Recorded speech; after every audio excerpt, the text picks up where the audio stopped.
"I'm ready to be your wife again," my wife said after vanishing for a year. When she showed up, my new partner opened the door and pregnant. Her smile said everything. My ex finally realized she wasn't irreplaceable. I didn't notice the cup until I went to pour the coffee. Hers still hung from the hook, the one with the chip on the rim, which she insisted gave it character. 11 months, and I had never bothered to throw it away. I didn't cry, I just stared at it as if it had said something stupid. Then I poured my own cup and didn't look for a second one. I hadn't done that in months. The refrigerator still had the note. I left it there, not out of sentimentality, but as a kind of psychological pest control. "I need to find myself. Don't wait." That's what she wrote. Not a goodbye, not a plan, just that. Like a teenager backpacking through Europe instead of a 60-year-old woman leaving after 3 decades of marriage. At first I did what any fool does. I made breakfast for 2. I bought her yogurt. I carefully folded the extra pillow. I checked the mailbox as if somehow there might be a letter, a joke, a code to decipher. But after 6 weeks, the only thing I was deciphering was silence. A hard, calcified silence that presses on your chest even when you sleep. So I stopped setting the table for 2, and I stopped listening to the playlist she made for Sunday mornings. The coffee became stronger, the food simpler, the house quieter than a confessional. And I became something else. Not bitter, not broken, just still. The kind of stillness that makes people think twice before asking if you're okay. Every morning, I went out to the garden and watered the roses that she never liked. "Really? Too thorny," she used to say. She wanted azaleas. I kept the roses. They bled a little if you got too close, but they stayed. It was a routine, not a life. Until Rue started waving. At first I thought she was just being polite. She had moved in across the street a few months ago. 20-something, maybe younger, always in hospital scrubs, always with a tired smile and her own coffee cup. She would wave, and I would return the wave with a nod, like someone who has forgotten how to feel like a human being. But she kept doing it every morning like clockwork. And one day, I raised my hand first. That day she crossed the street and asked about the roses. He gave her one to take home. She pricked her thumb on the stem and laughed. "You kept the thorns," she said. "Well done." Then she turned and went back to her house humming something low and nostalgic. It was the first time I had heard another voice near my porch in months. "No?" She asked about Claire, which ironically made me want to talk about Claire, or at least talk. The next week I saw her coming back from a shift, and I said, "Do you ever sit on porches?" She smiled, adjusted her bag on her shoulder, and said, "Only if there's decent coffee." And that's how it started. 2 chairs, a coffee pot, silence between 2 people who weren't trying to fix each other. Just survive the noise the world had already made. If you've made it this far in the story, you're probably one of the quiet ones too, the ones who sit through the storms and don't shout about it. Do us a favor, press the follow button. More than 90% of the people who listen never subscribe, and it means a lot to the team that works on these stories. Your support allows us to keep going and keep telling it for real. Anyway, Rut and I didn't talk about the heavy stuff. No. At first she told me about her father, about how he passed away last year. She said that grief doesn't run you over like a truck. It waits behind a door and assaults you when you go to get the keys. I told her that's exactly how I felt. She started bringing coffee instead of taking flowers. Sometimes she would bake something and leave it in a small foil container with a sticky note. "Eat this before I judge you." Once she forgot a scarf on the porch. I hung it on the back of the chair. She didn't get it back. That second chair on my porch stopped being just a seat. Now it was regularly occupied by a woman who didn't ask if I was okay, who didn't probe me with worried eyes or therapist-approved phrases. She just sat, and in doing so gave me permission to sit too. One morning she showed up earlier than usual, no coffee, no foil container, just her. She stopped on the steps and asked, "Do you ever get tired of waiting for things that never come back?" I didn't answer right away. I just looked at the note that was still stuck on the fridge through the kitchen window. "Yes," I said. "I think I'm finally getting tired." Rut didn't fill the silence. That was the first thing I noticed. Most people see silence as something broken, like a faucet that needs to be fixed. They rush to mend it with words. She didn't sit. She sipped her coffee and watched as the light changed through the trees, as if it were a show worth tuning into. It made me feel not watched, not judged, just seen as a man whose story didn't need translation. It started on Sundays. She would call once, never twice. She always left room for a no. I never gave her one. She would bring banana bread or some leftover pasta from her sister's house, and we would sit on the porch while the world spun without us. One Sunday became also Wednesday, then Friday, with no formal schedule, just a rhythm. And somewhere along the way she stopped calling. I learned things about her in fragments. Her father had been a bricklayer, rough hands, tender eyes, smoked too much. When he got sick, she came back to town to take care of him. She worked night shifts to be there during the day. He died on a Tuesday. She still doesn't like Tuesdays. Her mother had passed away when she was little, and she was an only child. I never really knew how to be a daughter, she said once. But she was damn good at being a nurse. She smiled after that, a half smile, as if she were proud and tired of it at the same time. I didn't share much about Claire, just that she left, that it was sudden, that there was a note. Rhett didn't insist. Sometimes she would look at her hands. They never stopped moving, stirring coffee, folding napkins, smoothing out invisible wrinkles from her jeans. I got used to the movement. It was comforting, like a heartbeat. You forget you hear it until it stops. One night she brought dinner. A real dinner. Pork chops, roasted potatoes, homemade applesauce. I joked that she was trying to poison me with kindness. She rolled her eyes. This is what normal people do, Mart. They eat, they talk, they laugh. I looked at the full plate and asked, do you think this is normal? She paused. No, but I think it could be. After dinner, we stayed on the porch longer than usual. I poured another glass of tea. She brought her knees up to the chair. It was cold, and I offered her my old flannel. She took it, smelled it first before putting it on. I didn't know what to think of that. Around 10, she stood up, stretched, and looked towards her house. The windows were dark. I don't want to go back tonight, she said quietly, almost like a confession. I didn't say anything. I just held the door open, and when she came in I whispered, "You're welcome here if you ever need peace." She turned already halfway down the hall and said, "Yes, I need it." She stayed that night and the next. There was no ceremony, no grand declarations, no awkward negotiations. We shared the space like people who knew what it was to lose something and who were silently deciding not to lose again. The second chair on the porch became hers, in all but name. She adjusted the cushion, left her scarf on the back, started bringing different, colorful cups. She even planted the lavender in the pot that Claire used to keep empty as decoration. I started to notice that I no longer woke up angry or empty, just present. The house didn't feel haunted, it felt inhabited. One morning I was pouring coffee and I realized that I had made 2 cups without thinking. I looked out the window. She was already on the porch curled up reading a book I didn't remember buying. I opened the screen door and handed her the cup. She smiled. "Thanks, roommate." I laughed. "I'm pretty sure you've passed your probationary period." She leaned back in the chair with her eyes closed, the sunlight on her face. "Then, maybe it's time for a lease." And so the house stopped waiting.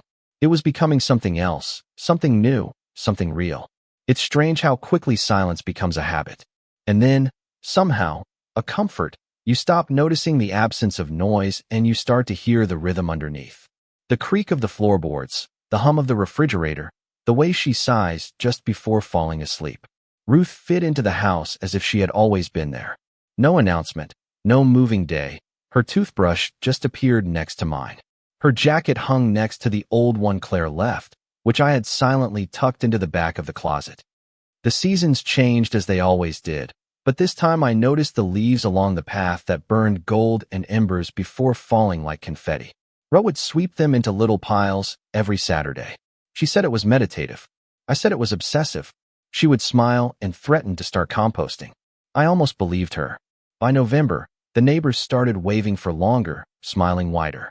One even shouted from across the street, "I'm glad to see the house lit up again, Mark." I just nodded and looked at Ruth through the kitchen window. She was laughing at something on her phone, barefoot, wearing that same old flannel of mine like armor. No one asked where Claire had gone. People are weird like that. They don't want the real answer, just enough context to feel politely and change the subject. A few friends came over for coffee. One of them, Greg, leaned in and whispered, "She's good for you. You don't look like you're waiting to be hit by a bus anymore." I told him that was a pretty low bar for happiness, but he was right. There were no labels. She wasn't my girlfriend, my partner, my nothing. She was just Ruth. But she had added little names around the house, sticky notes on the jars, cheeky inscriptions on the cups. She called the armchair by the fireplace the throne and claimed it every time she read. I let her. Hell, I bought her a matching footstool. One quiet night, we were lying on the sofa. My head was back, my eyes were closed, falling asleep to the sound of some documentary that neither of us was really watching. Her fingers found my hand. I squeezed once distractedly, but then I felt her guide my hand slowly, deliberately, until it rested on her lower belly. I opened my eyes.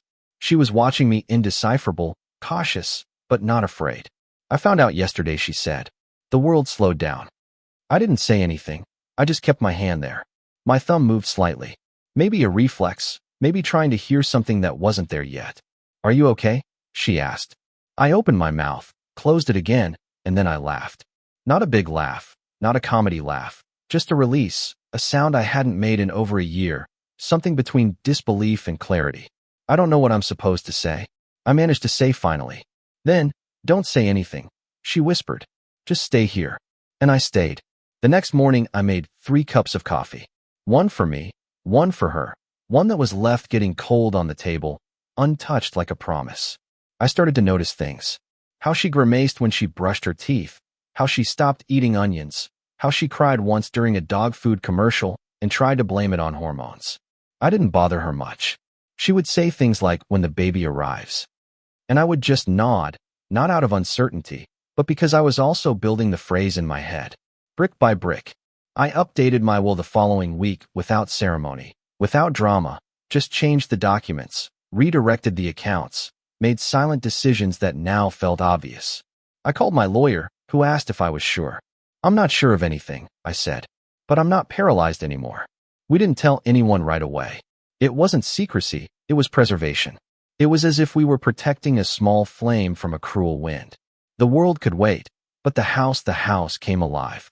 I found myself humming while sweeping the floor. I started opening the blinds in the morning.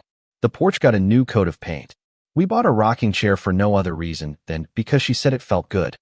One afternoon, I was watching her hang tiny socks on a clothesline in the laundry room, a kind of early nesting instinct, and I felt a wave of something deep and ancient, as if I had been carrying a weight on my chest for years and only now remembered to put it down. Claire's note was still on the fridge.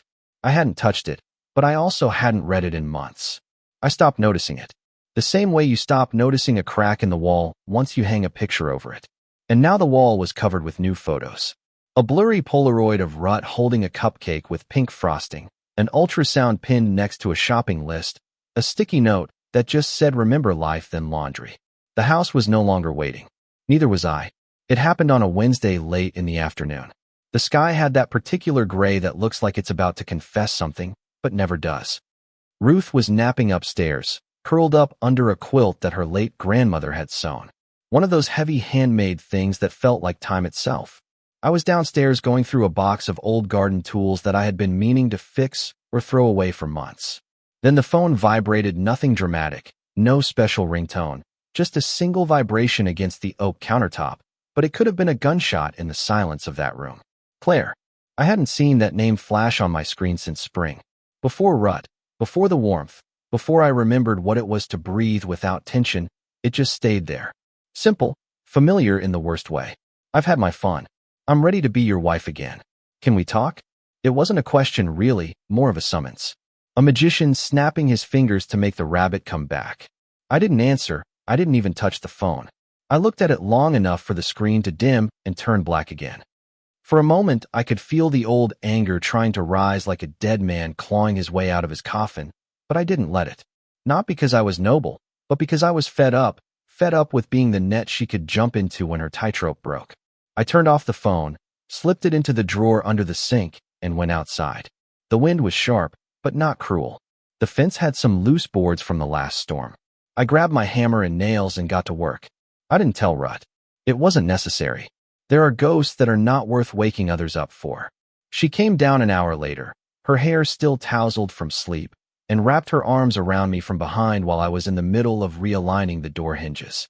This thing has been squeaking for weeks, she said against my shoulder. I kissed her forehead. Yes, but now it squeaks in 2 different tones. She laughed. That low laugh I liked, the one that didn't demand attention, just returned it in silence. And that was it. No dramas, no secrets, just 2 people maintaining their little world while the past howled outside the fence. That night, After she went to bed, I sat at the kitchen table and opened my laptop. I searched the county records online. I double-checked the civil registry. Yes, our marriage had never been dissolved. Claire and I were still legally bound. A technicality, but one that now itched like a rash I didn't know I had. I made a note to call the lawyer in the morning, not out of meanness, but for protection, not for revenge, but for closure. This house, this life I was building with Rutt, deserved legal boundaries, not the kind of emotional loose ends that Claire liked to pull on when she got bored. I checked the locks on the front and back doors. Not because I thought she would show up, but because I realized for the first time that I didn't want her to. The idea of her standing on the threshold of this house gave me the creeps. Not out of fear, out of disturbance. This place had peace, it had softness, it had clothes that smelled of lavender and honey in the tea instead of sugar. Claire used to say that sugar was for people who couldn't stand it bitter. Rutt never commented. She just passed me the honey with a wink. The phone remained off. I didn't need to block her. I didn't need to attack her. She would consume herself in the silence. She had always had more trouble with silence than I had. I went back upstairs. Rue moved in her sleep when I got into bed. She reached out with her eyes still closed and found my arm. And that was it. I fell asleep without a single thought about what she had said, because the truth was that I didn't need to talk. I didn't need to understand. She had said, "I've had my fun." As if that were a vacation, as if the collapse of a marriage were just an intermission in a play she planned to resume. But I was no longer the man waiting in the wings. I was in a completely different theater, and this show had no room for an encore. The scissors in my hand stopped mid-cut when I heard the tires crunch on the gravel. Not fast, not hesitant, just that same casual pace she always had, as if the world would wait until she was ready to look at it. I wiped my palms on my jeans and leaned slightly to the left, looking through the hedge that bordered the path. The car door creaked open. Claire. She got out as if it were still 1996. The same posture, straight shoulders, chin slightly raised, eyes scanning as if she already owned the moment. No suitcase, no gift bag, just a purse slung over her shoulder and an expression that said, "I'm here, so let's all pretend nothing has happened." She was wearing jeans, flat shoes, a soft gray sweater, and her hair was done just enough to look natural. That was her specialty, the natural look, all calculated to seem spontaneous. I could almost hear the voice in her head. "I'll call once. I'll smile. Maybe I'll look a little emotional, but not too much. He'll give in. He always did." She started up the path. I didn't move. Rue was inside. The oven timer was counting down. She was baking something. Apple pie, I think. She said she had a craving for cinnamon and sugar. She hummed when she baked. It wasn't a tune I recognized, just little notes under her breath, as if the kitchen itself were singing. Claire reached the porch. I remained in the garden, not hiding, not paralyzed, just still. And then the door opened. Rutt, with her hair up in an apron, flour dusted on her collarbone. She looked like every portrait of peace that I had forgotten could be real. Claire blinked. Rutt smiled. "Hello, can I help you?" There was a pause of the kind that makes the air feel heavy. Claire looked past her for a moment, her eyes scanning the hall, the walls. She saw the photos first.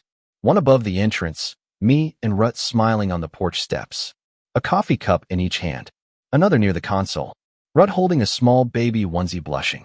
Me kissing the top of her head, and then her gaze dropped. Rutt's belly was now visible 5 months, showing no hiding, no wrapping in layers, just there. Life without apologies. Claire's face broke into micro-expressions. Not panic, not horror, something worse. Disbelief. That fragile ego cracking at the edges. The look of a woman who has just realized she was not irreplaceable. "Is this the Johnsons' house?" Claire asked, her voice breaking slightly like a stone skipping across water. Rutt's smile did not waver. "It is. I was looking for March." Rue tilted her head, her voice calm but resolute. "He saw your message. He just didn't think it needed a response." Claire stood there swaying slightly. Her eyes kept moving, as if maybe, if she blinked fast enough, the moment would rewrite itself. She looked at the potted lavender next to the porch steps, the baby shoes in the shoe rack inside. She saw the gentle chaos of a house that was inhabited, not frozen in limbo, waiting for her return. "Can you tell him I stopped by?" she asked now weakly. The act was falling apart. She seemed smaller. Rutt nodded once. "He already knew you would. It was then that I came out from the hedge, Not dramatically, not to confront, just to be seen.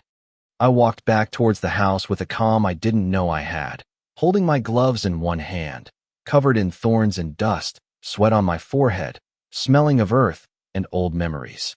Claire turned. Our eyes met, and that's when it happened. The last flicker of hope vanished from her face. Not because I was cruel, but because I was clean. I wasn't bitter, I wasn't waiting. I wasn't hers. I was done.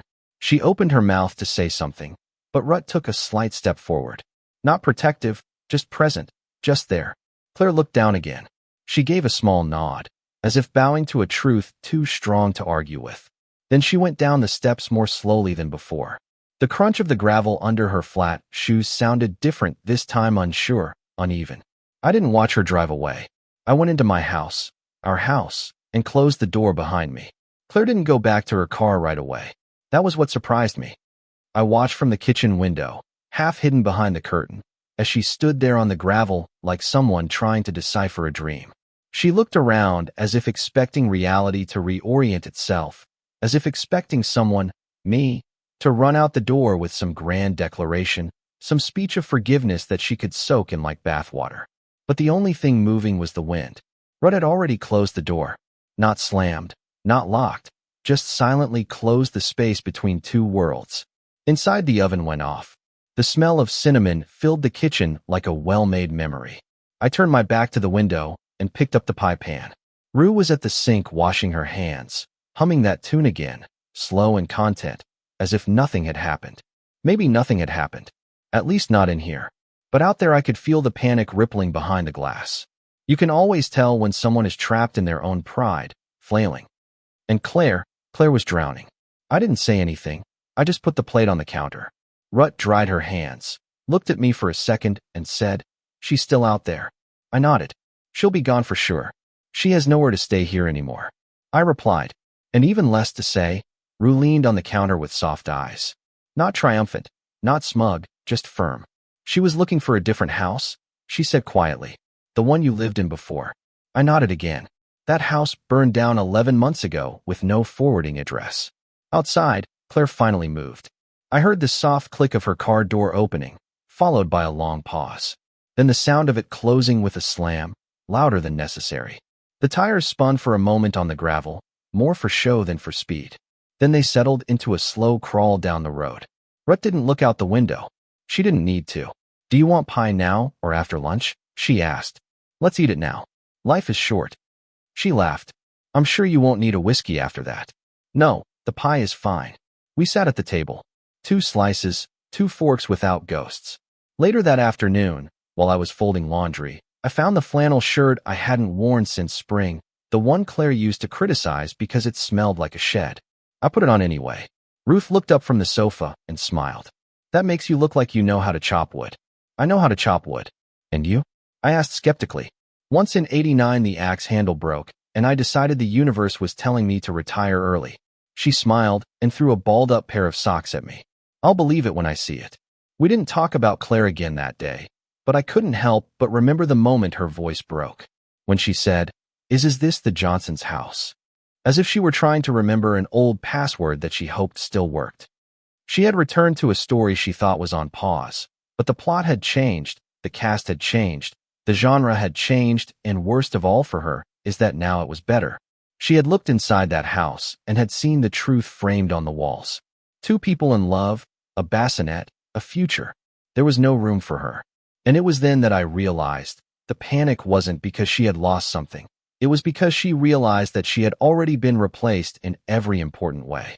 No screaming, no confrontation, no bitter monologue, just the silent horror of being too late.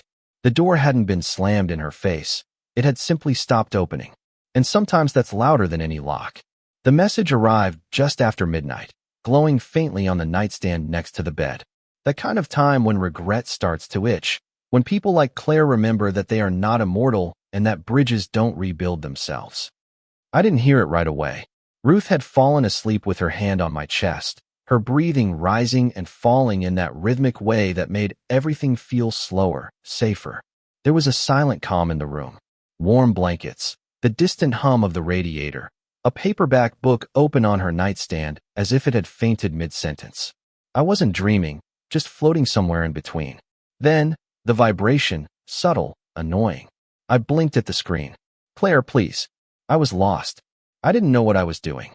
No punctuation in the second sentence, as if she had written it quickly or thought that simplifying it would make it seem raw, sincere. I sat up slowly, careful not to wake Ruth, and read it again. I was lost. I didn't know what I was doing. It was the kind of thing you say when you want to rewrite your own story. Soft edits. As if betrayal were a typo, as if leaving without a word were just an emotional administrative error.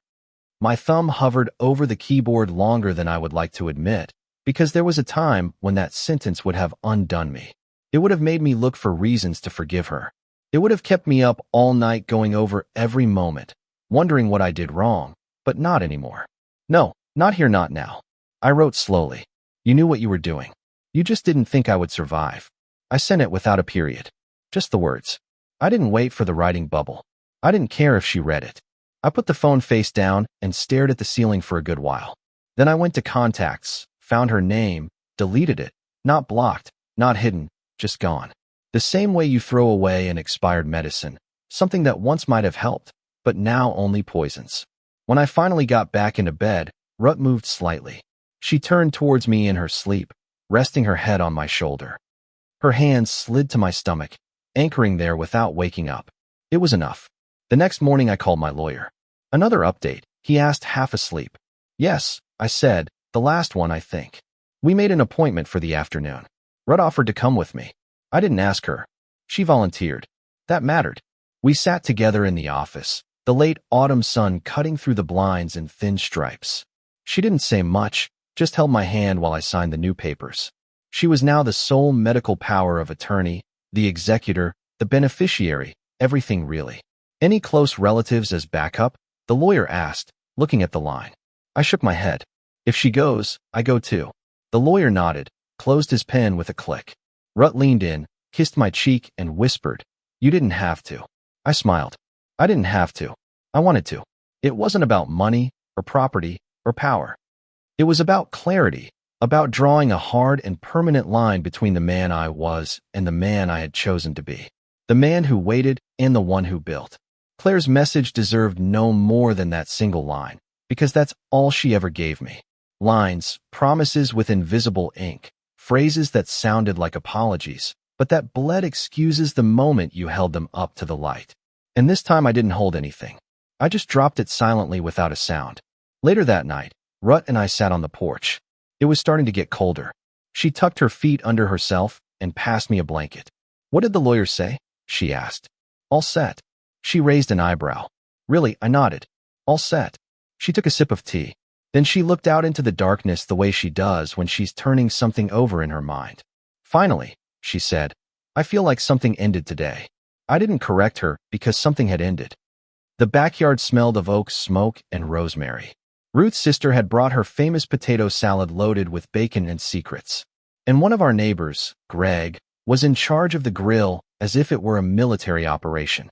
There was music, but not loud, just some old blues coming out of a Bluetooth speaker hidden behind the garden gnome.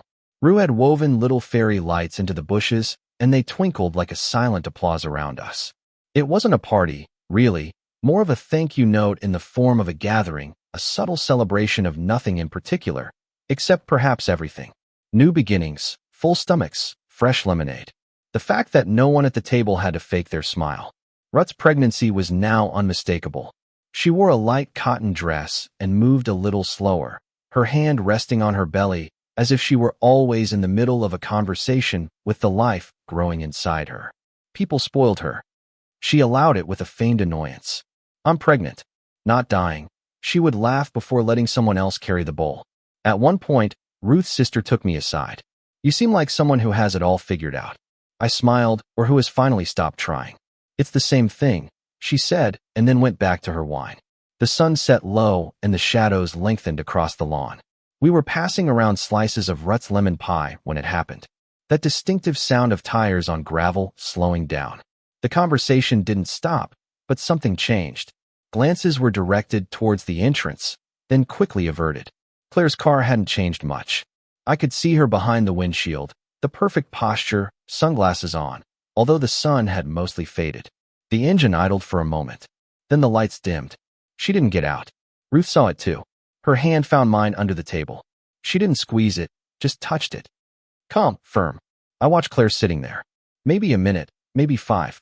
Time warped in strange ways when she was involved, as if she brought her own weather system, her own gravity. She sat behind that wall like a woman waiting for the movie to stop for her reentry, but we didn't stop. Greg made a joke about someone overcooking the corn. Rut laughed and told him to shut up and eat it. Anyway, I passed a slice of pie to Rue's sister. She took it without comment, but she gave me a look of complicity. She knew who it was. She just didn't ask. Claire didn't honk, didn't wave, she just sat and watched. Maybe she thought someone would approach. Maybe she thought Ruth would send me as an emissary to offer a folding chair and an olive branch. We didn't move. We stayed in our chairs, in our lives. And when Rut raised her glass of lemonade, I clinked mine with hers without taking my eyes off the woman in the car. It wasn't hostile, it wasn't presumptuous, it was a fact. You're not in this story anymore. Claire turned the key. The headlights came on. Then she backed up slowly, deliberately, and drove down the street as if she had taken a wrong turn in a neighborhood that no longer recognized her. No one asked who she was. No one said her name. And that silence was not passive. It was active, sharp. It drew a clean line through everything. She used to live in my house. Now she didn't even have a seat at my table. Ruth leaned a little towards me. Do you want to tell them? She whispered, nodding towards the guests.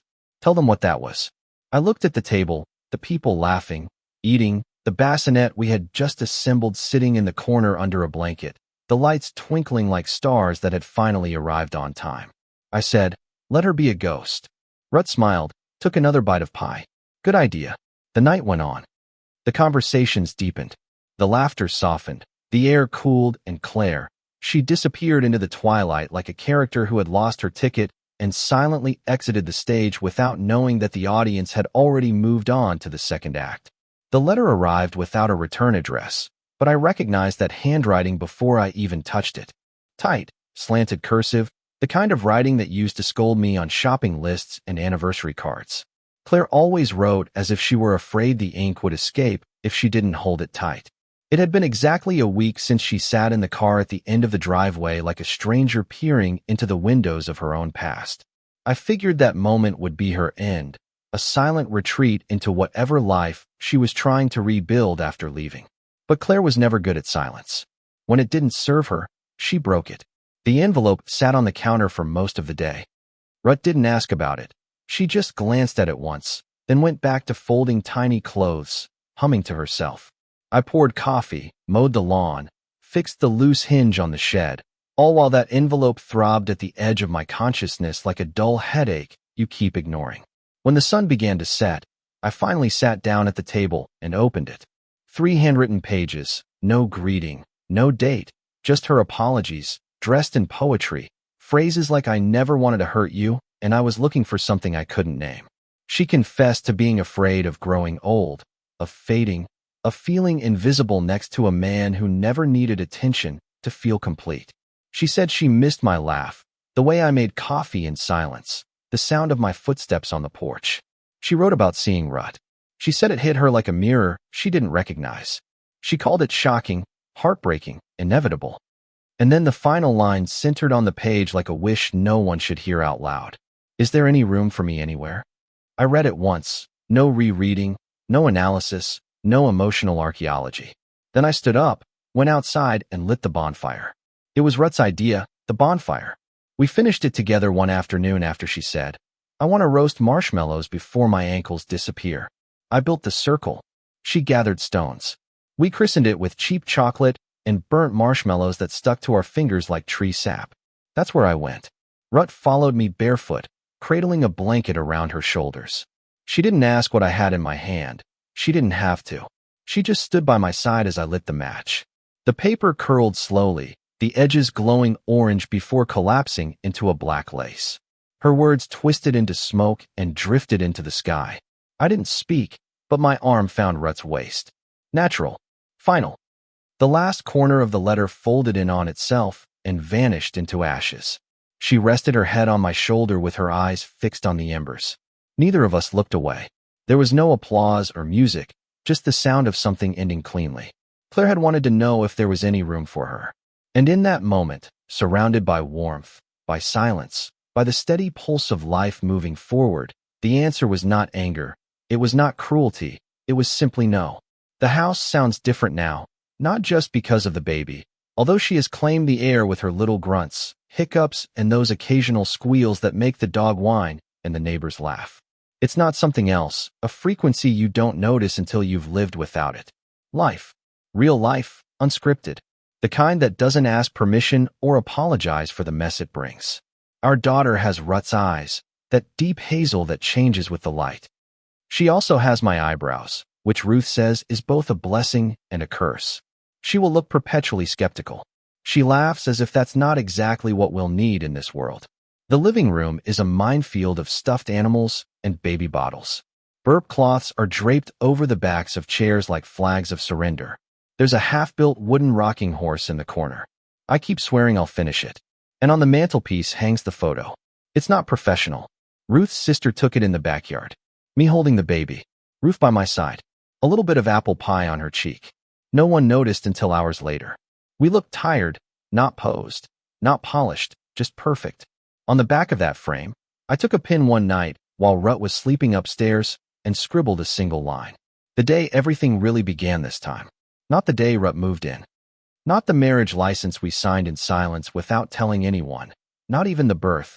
But that quiet afternoon, 2 weeks after the baby was born, when I looked around at the chaos and realized I was no longer acting. I wasn't preparing for someone to leave. I wasn't wondering which version of myself would be easier to love. I was just there present, needed, at home. There's no trace of Claire in the house now. Not in the drawers, not in the photos, not in the stories we tell. The chipped-rimmed cup is gone. The note on the fridge, finally peeled off and thrown away with the grocery receipts. Her name hasn't been spoken in months, not out of resentment, but because it simply doesn't belong in the current sentence. It's not erasing, it's evolving.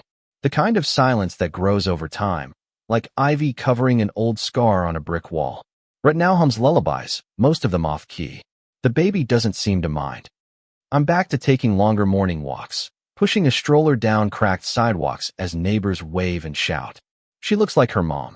I wave back, smile, keep walking. Sometimes I see my reflection in the shop windows.